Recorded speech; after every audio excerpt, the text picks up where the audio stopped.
Cerca Teleeuropa sul tuo Play Store o Apple Store e scarica la nostra app.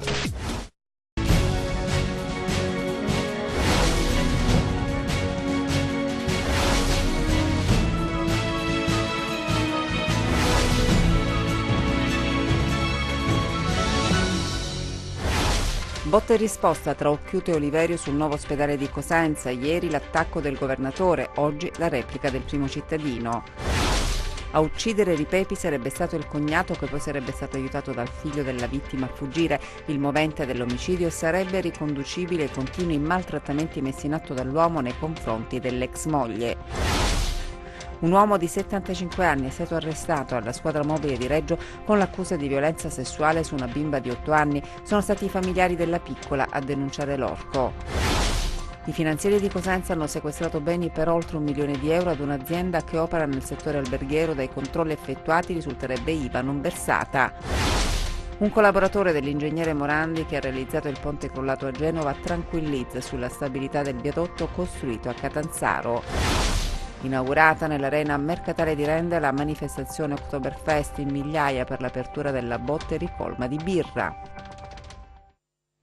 Buonasera dalla redazione del TG10. Dunque polemica tra il presidente della regione Mario Oliverio e il sindaco di Cosenza Mario Occhiuto sul nuovo ospedale. Ieri le dichiarazioni del governatore, oggi invece la replica del primo cittadino, che definisce la politica regionale irresponsabile e caratterizzata da soli annunci. Se c'è un irresponsabile, questo è Oliverio. Le parole del sindaco di Cosenza, Mario Occhiuto, rivolte al presidente della regione. La polemica dopo le dichiarazioni rilasciate dal governatore ieri in occasione dell'inaugurazione del polo oncologico sul nuovo ospedale di Cosenza. Abbiamo destinato 250 milioni di euro per la realizzazione del nuovo ospedale, che appunto segna il passo, perché il comune di Cosenza ancora non ci ha messo nelle condizioni di poter sbloccare le risorse. È passato oltre un anno, avremmo già a quest'ora messo il progetto nelle condizioni di essere messo a gara. Purtroppo devo dire che siamo in una situazione di stallo che bisogna comunque sbloccare, perché appunto è irresponsabile, solo per giochetti politici, di manovre politiche, impedire alla città capoluogo della più grande provincia della Calabria di avere, come è giusto che abbia, il nuovo ospedale. La politica dell'attuale presidente della regione, aggiunge Occhiuto, è la politica del nulla, incentrata solo su annunci. Non c'è nessun ritardo imputabile, sottolinea, al comune di Cosenza. In più di 4 anni il governo Oliverio, conclude Occhiuto, non ha saputo far altro che approvare un inutile studio di fattibilità per mandare avanti un iter progettuale e pagare compensi professionali, sapendo già che non potrà realizzare nulla. Uno studio di fattibilità che non prevedeva all'origine, se non fosse stato per i rilievi mossi appunto dal Consiglio Comunale di Cosenza, neppure un'idea sul destino del vecchio ospedale dell'Annunziata e del Mariano Santo, e questo mentre va ad inaugurare un polo oncologico proprio al Mariano Santo. Ma mi chiedo, e lo chiedo ai medici e agli specialisti della materia, conclude il sindaco, avrebbe un senso un polo oncologico lontano dalla struttura ospedaliera?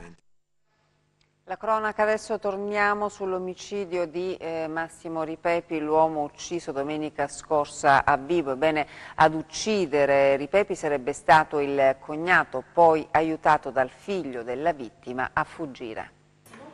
Anche stavolta un grave fatto di sangue avvenuto nel Vibonese viene risolto dalle forze dell'ordine velocemente. In questo caso è stata l'azione congiunta di carabinieri e polizie a stringere in cerchio intorno al ricercato al punto da convincerlo a costituirsi. Si tratta del cognato della vittima, che ha ammesso di essere l'autore del delitto compiuto domenica scorsa intorno alle 13 a Pisco Pio, quando Massimo Ripepi, 42 anni, è stato freddato in pieno centro nei pressi dell'ex sede comunale della frazione Le Porte di Vibo Valentia. Giuseppe Carnevale, Michelè, 48 anni, a conclusione dell'interrogatorio è stato posto in stato di fermo. Quasi a sorpresa, lo stesso provvedimento è stato disposto nei confronti del figlio maggiore 18enne della vittima, che avrebbe fornito ausilio allo zio nelle fasi concitate della fuga dal luogo del delitto. Come ricostruito nel corso della conferenza stampa tenutasi in procura, il movente del delitto è da ricondurre ai ripetuti maltrattamenti che la vittima rivolgeva ai danni dei propri due figli e dell'ex moglie. Come si ricorderà, la vittima era già rimasta coinvolta in un agguato il 4 giugno dello scorso anno, quando ad esplodere i colpi era stato il figlio minore, 17enne, che per questo motivo si trova ancora rinchiuso nell'istituto penitenziario minorile di Catanzaro. Un'attività sinergica delle forze dell'ordine che ha portato in breve tempo alla soluzione. È stato un tristissimo evento che però ha sicuramente portato una collaborazione proficua con i colleghi della Polizia di Stato, con cui abbiamo lavorato veramente bene. Siamo riusciti a divenire alla conclusione di questa indagine in pochissimi giorni. Il lavoro è stato diviso per situazioni, per cui Carabinieri e Polizia hanno svolto un compito di coordinamento in base a quanto indicato dalla Procura. Coordinati dalla Procura abbiamo avuto modo e occasione di estendere gli accertamenti anche al quadro d'insieme e quindi al contesto familiare da cui poteva essere scaturito l'evento, e questo ci ha consentito di valorizzare anche degli elementi di contorno che hanno strutturato il contributo del figlio Ripepi Michele. Un uomo di 75 anni è stato arrestato dalla squadra mobile di Reggio Calabria con l'accusa di violenza sessuale su una bambina di 8 anni. A Reggio Calabria una storia di abusi, di sopraffazione, di paura, una storia di pedofilia nella quale la figura dell'orco è un 75enne e la vittima una bambina di 8 anni. Gli agenti della squadra mobile di Reggio Calabria non hanno dubbi, la piccola ha subito abusi dall'uomo. I dettagli giustamente sono ancora tenuti segreti, ci sono esigenze di tutela della stessa bambina, della sua famiglia e ovviamente anche di garanzia per l'indagato che si trova in ragione dell'età agli arresti domiciliari. Tutto accade ai primi di settembre, quando l'uomo, approfittando di un momento di distrazione dei familiari della piccola, impone alla stessa di subire atti sessuali. Luogo dell'orrore, l'interno dell'abitazione della stessa bambina, che racconterà nell'imminenza dei fatti quanto accaduto. Da qui la denuncia alla Polizia di Stato e l'avvio delle indagini da parte della sezione reati contro la persona in danno di minori e sessuali. La bambina, in audizione protetta, cioè con l'aiuto di esperti psicologi, ha raccontato le dinamiche dell'episodio. In modo attendibile, dicono gli investigatori, che hanno così chiesto al GIP, attraverso la Procura di Reggio Calabria, il provvedimento restrittivo per il 75enne.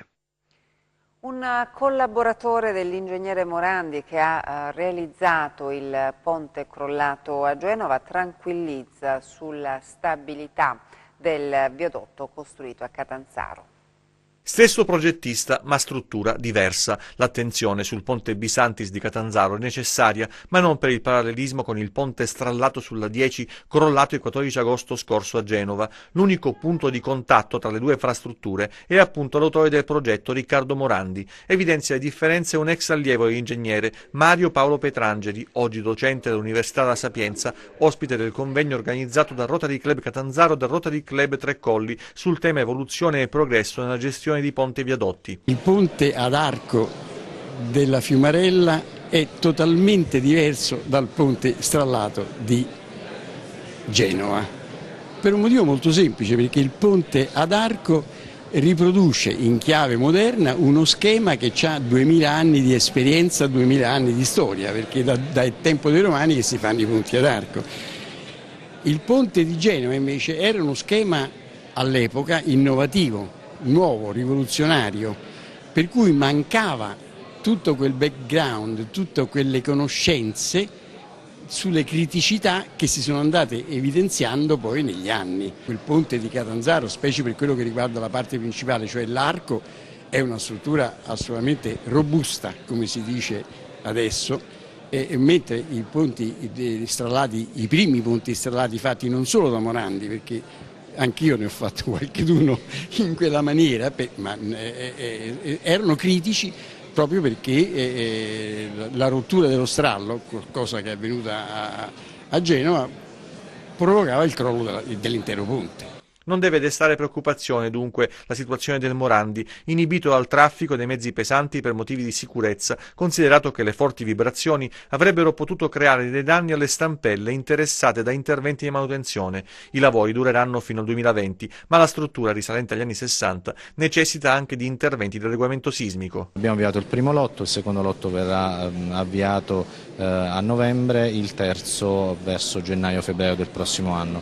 In 2 anni noi dovremo completare la manutenzione conservativa di tutti gli elementi strutturali del Ponte Morandi. Stiamo però affrontando una nuova sfida e qualcosa in più, perché con l'Università della Calabria stiamo studiando degli interventi di adeguamento sismico. Cercheremo di avere dei fondi aggiuntivi grazie alla Regione e alla collaborazione col Comune per fare poi a seguire degli interventi di adeguamento sismico di quest'opera così importante. Adesso i nostri 100 secondi di cronaca.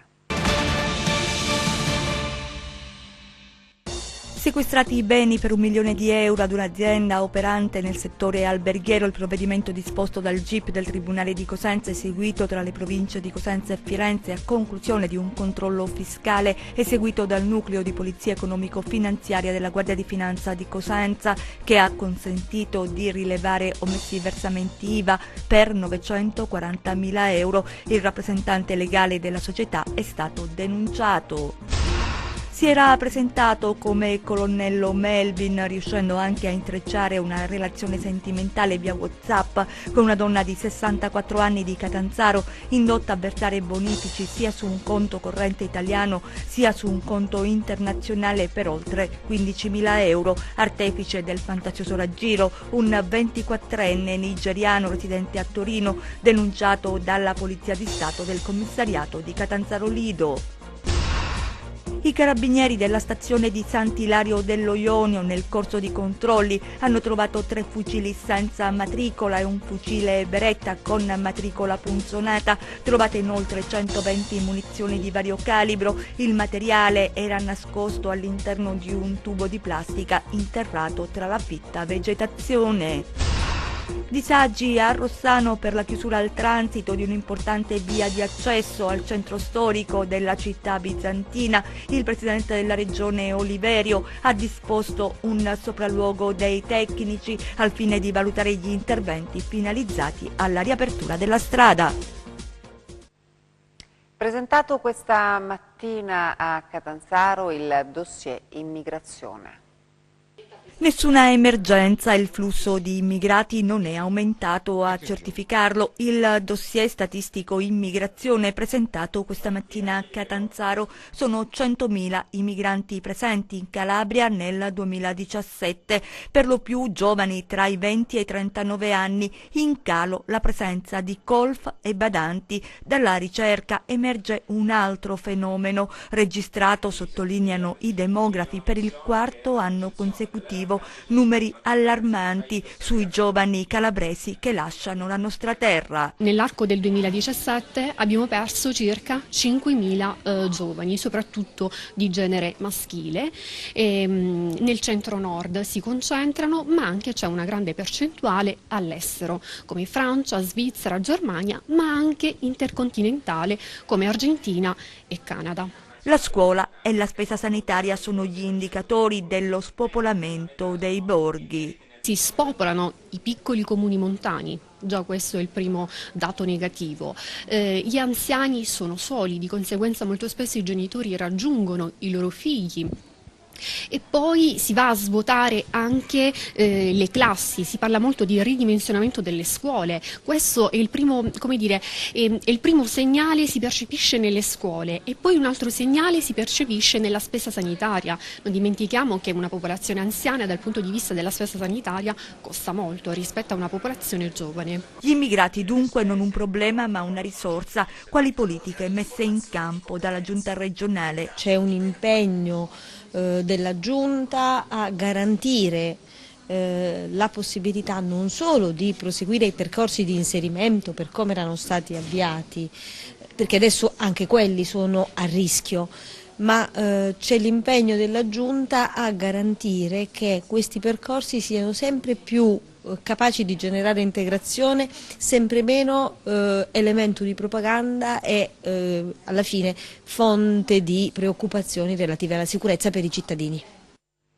Cesare Damiano, dirigente nazionale del PD a Catanzaro, per illustrare il contributo di programma elaborato in vista del Congresso nazionale del partito, critica l'attuale governo. Una nuova prospettiva al PD, all'area democratica e di sinistra. Con questo scopo è giunto in Calabria Cesare Damiano, dirigente nazionale del partito, per dare voce sul territorio a tante energie che chiedono con urgenza una nuova piattaforma di valori, di idee e di proposte coerenti in vista dell'elezione nei congressi dei dirigenti da Roma alla Calabria. Proposte di idee per contribuire a definire il profilo di una nuova sinistra riformista e meridionalista. La sinistra può riprendere, vigore se fa la sinistra. Purtroppo, ed è un discorso che dura da 40 anni, forse la sinistra, non solo in Italia, a livello globale, è stata un po' troppo ipnotizzata dalle idee del mercato e del liberismo. Noi dobbiamo tornare all'idea dell'uguaglianza, cioè stare dalla parte degli ultimi. Questa è la missione che noi vogliamo svolgere. I grandi temi della politica nazionale sono stati affrontati dal dirigente dei Democrat, a cominciare dal reddito di cittadinanza. Se per reddito di cittadinanza si intende aiutare chi effettivamente in una situazione, una condizione di bisogno, noi diciamo c'è già il reddito di inclusione fatto dal precedente governo. Se le risorse non sono sufficienti, aggiungiamo altre risorse. Ho dubbi invece sulla pensione di cittadinanza, perché dare un messaggio secondo il quale tutti avranno una pensione di 780 euro, a prescindere dal fatto che abbiano versato anche un solo contributo, potrebbe indurre i lavoratori, soprattutto i giovani che entrano nel mercato del lavoro, a fare questo ragionamento. Se a 70 anni avrò una pensione bassa perché è un lavoro discontinuo, al massimo arrivo a 600 euro, tanto vale che lavori al nero perché mi verrà in tasca una pensione di 780 euro. Proporre un'alternativa credibile ai disastri sociali prodotti dal liberismo cinico e alla deriva sovranista che oggi è montante in Italia e in Europa.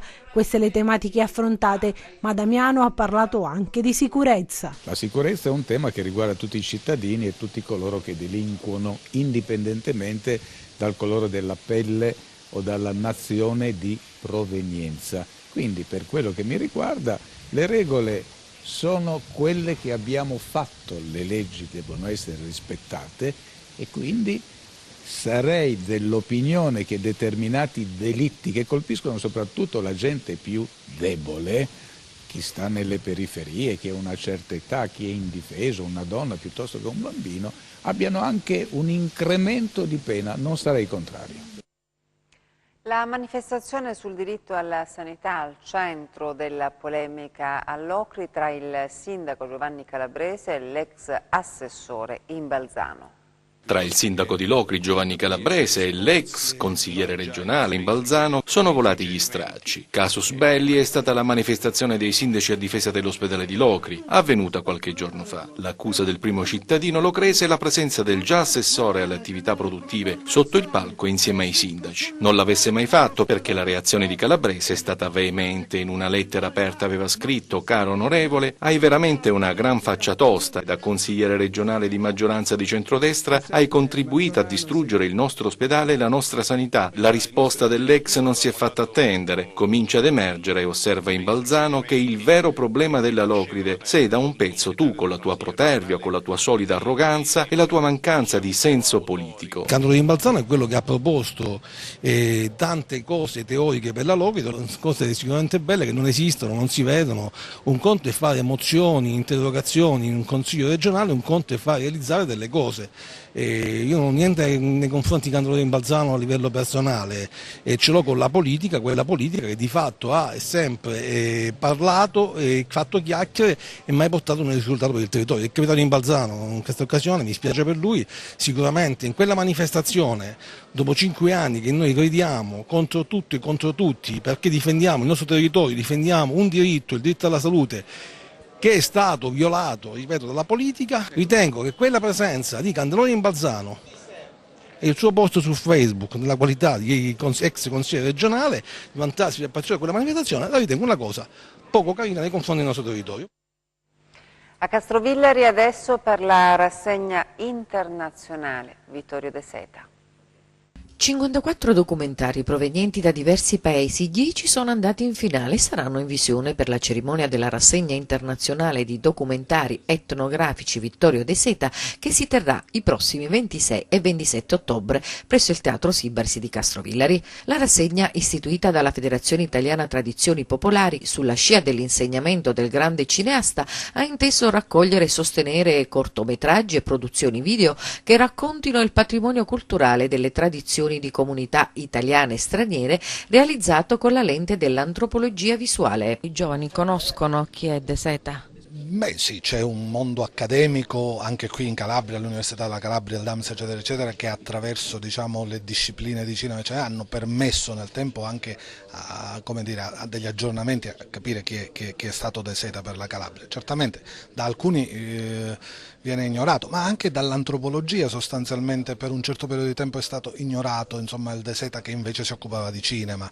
È un documentarista che è stato capace di intrecciare in maniera creativamente fertile l'istanza documentaria e il momento finzionale, cercando appunto di superare quel confine che li dovrebbe ipoteticamente separare nettamente. Ogni finzione nasce sempre, perlomeno nella tradizione italiana, in un rapporto diretto con la realtà che ci circonda, e questo è lo spirito che ha guidato la costituzione di questo premio. Sono iniziati i 12 giorni che caratterizzeranno l'area urbana cosentina per la prima Oktoberfest. Nell'area mercatale di Rende, musica, stand, giochi e gastronomia con la tradizionale birra tedesca. Sentiamo Anna Franchino.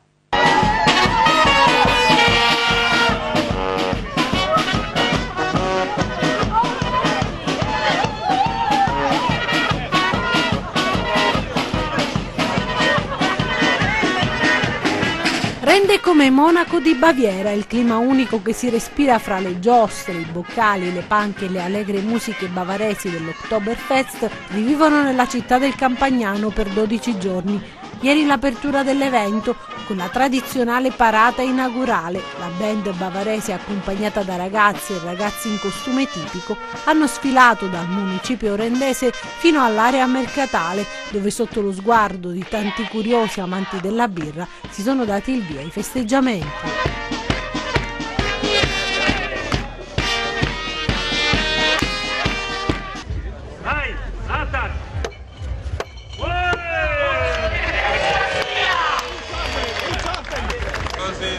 Ma l'Oktoberfest è una manifestazione che va oltre la birra. Saranno 12 giorni di divertimento per tutti, con il Luna Park che allieterà i piccoli, e poi gli stand con i prodotti tipici del territorio, oltre all'immancabile tendone tipico della tradizionale festa bavarese. È la festa della Calabria e si tiene qui a Rende. Questo è per noi motivo di grande soddisfazione.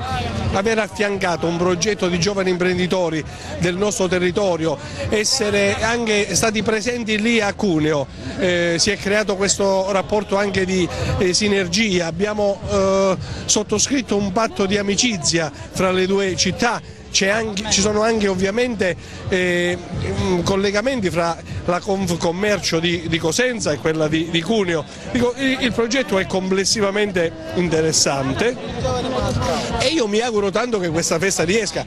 Mi dicono ci sono tante prenotazioni anche da altre città d'Italia, e questo vuol dire che forse abbiamo visto che le cose così possono funzionare anche per il rilancio del nostro territorio. Rende apre dunque alla prima edizione. Ad inaugurare l'evento anche il sindaco di Cuneo Federico Borgna, dove questa manifestazione si ripete da 3 anni a questa parte, riscuotendo grandissimo successo. Tra Cuneo e Rende e Cosenza ci sono molti aspetti in comune, a parte il paesaggio. Qui avete la Sila, noi abbiamo le Alpi, le castagne, i funghi, i tartufi, un grande attaccamento al territorio, una grande attenzione per la qualità nei prodotti, nell'enogastronomia. gastronomia, davvero ci legano queste cose. Sono contento che l'Oktoberfest, che appunto è nata alcuni 3 anni fa e quest'anno ha avuto un successo clamoroso, si parla di 150.000 presenze in 10-12 giorni, davvero auguro al mio amico Marcello Manna che qui a Rende possa avere lo stesso successo o magari anche migliore. Siamo allo sport, si avvicinano gli impegni delle squadre calabresi di Serie B, si apre una settimana in cui Cosenza e Crotone scenderanno in campo 3 volte, Brucini e Crociata presentano i prossimi impegni. Sullo sfondo i dubbi e le perplessità che caratterizzano il momento del calcio italiano dopo la sentenza del TAR che ha inficiato il format a 19 squadre della cadetteria. Senza l'assillo e la prima vittoria, quella è arrivata nella gara con il Foggia. Il Cosenza si appresta a partire per Brescia, mentre il calcio di Serie B si interroga sulle conseguenze della pronuncia del TAR, che ha riportato caos e incertezze nel calcio italiano di seconda e terza serie. I lupi hanno finalmente il morale adeguato per affrontare un avversario di rango con serenità. L'obbligo di vincere si è trasformato nella necessità di raccogliere il massimo da ogni incontro. Le ultime sedute di allenamento e rifinitura serviranno al tecnico Piero Braglia per scegliere uomini e modulo da opporre alle rondinelle. Nel centrocampo rossoblù non dovrebbe mancare Mirko Brucini, punto fermo della passata stagione, da qualche settimana di nuovo in stato di grazia e pronto a siglare il suo primo gol in Serie B dopo i 7 segnati l'anno scorso. Il record, speriamo che il primo gol in B venga al più presto, speriamo sabato già. Stiamo lavorando al meglio durante la settimana, sappiamo che è un'ottima squadra che lotta per vincere il campionato, però noi non siamo da meno perché anche noi vogliamo fare la nostra figura, bella figura, quindi andremo là consapevoli della nostra forza, del nostro gioco e sicuramente sarà un bel match. Secondo turno casalingo consecutivo per il Crotone che ospiterà la Salernitana. Dopo il successo con il Padova, la squadra di Stroppa lavora per ridurre le distanze con le prime della classe. Allo Scida domenica sera sarà una sfida fondamentale per accantonare la discontinuità che ha caratterizzato questo inizio di campionato dei rossoblù. Giovanni Crociata evidenzia l'importanza del gruppo. Finalmente è arrivata la vittoria, dopo tante bellissime prestazioni. Sono arrivati finalmente quei punti che ci servivano e siamo molto contenti. Sì, siamo un grande gruppo e ci alleniamo tutti veramente molto bene e cerchiamo di dare il massimo, infatti ogni volta che qualcuno entra fa benissimo. Questa è la dimostrazione che veramente in settimana andiamo veramente forte e ci teniamo pronti. Sì, è una squadra che sta facendo molto bene e noi però giochiamo in casa, quindi cercheremo di ottenere il massimo e lo faremo. Adesso le previsioni del tempo.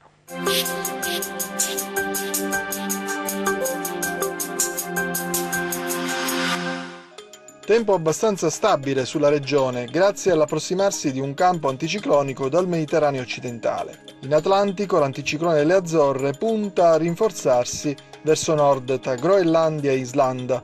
Dalla seconda parte della settimana tale manovra indurrà un affondo di aria fredda sulla penisola iberica, con conseguente attivazione di una profonda circolazione ciclonica tra il Nord Africa e il Mediterraneo occidentale. Ma passiamo alle previsioni in dettaglio. Domani parziali annuvolamenti sulle aree tirreniche, specie per quanto riguarda il settore nord del Cosentino, dove saranno possibili deboli piogge tra il litorale ed i monti dell'Orso Marso. Generalmente sereno, poco nuvoloso altrove. Temperatura stazionaria. Passiamo al comportamento di mari e venti. Domani venti deboli meridionali sul Tirreno con mare poco mosso, tra deboli e moderati da sud-sud-ovest sullo Ionio con mare poco mosso. Mosso il litorale catanzarese e basso crotonese. Prima di salutarci vi ricordo il nostro sito web www.meteoincalabria.it e la nostra pagina Facebook Meteo in Calabria. Ed è tutto, grazie per l'attenzione e buona serata.